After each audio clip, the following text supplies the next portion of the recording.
following is an audio version of the blog linked in the description. Why is death personified as human? Death. The word has become a taboo in many modern cultures, even though this is inevitable in all living beings.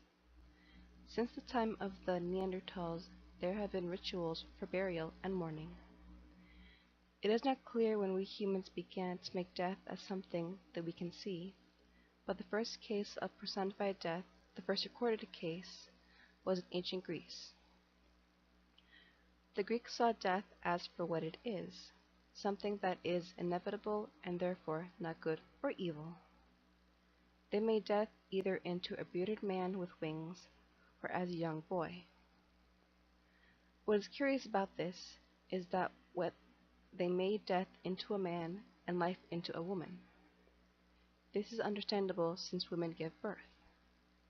That said, the Polish version of death is similar to the stereotypical Grim Reaper, but the robe is white instead of black.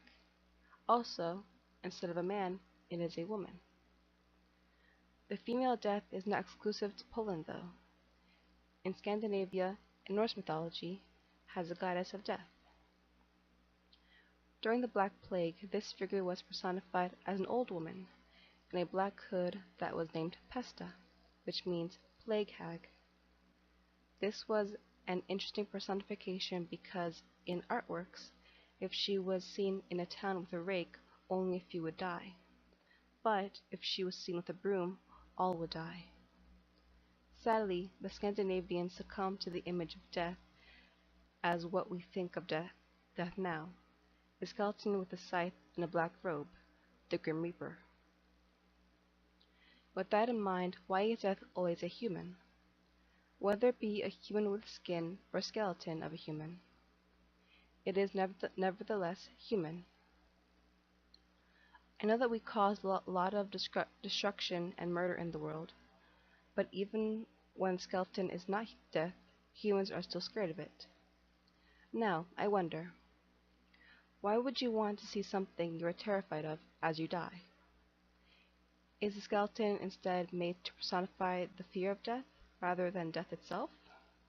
Also, if you are scared of your skeleton, why have we not made it into something cuter, like a hamster or a bunny? But why would you fear something that is inside of all of us?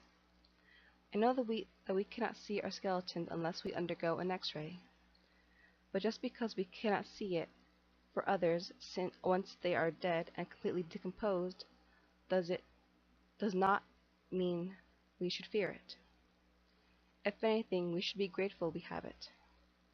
As I am typing this, sure the muscles are working, but it is because I have phalanges, finger bones, for the muscles to attach to that I can. From typing to walking, even to talking, we need our bones to do these things. Now when I asked a question that is the title of this blog, I didn't have an answer. I still don't. I just hope to reach out to anyone who reads this. Don't be afraid of your skeleton. It is okay to be afraid of death, but why make it some form that you learn to fear even if it's inside all humans? If anything, this coalition between death and the human skeleton just increases fear.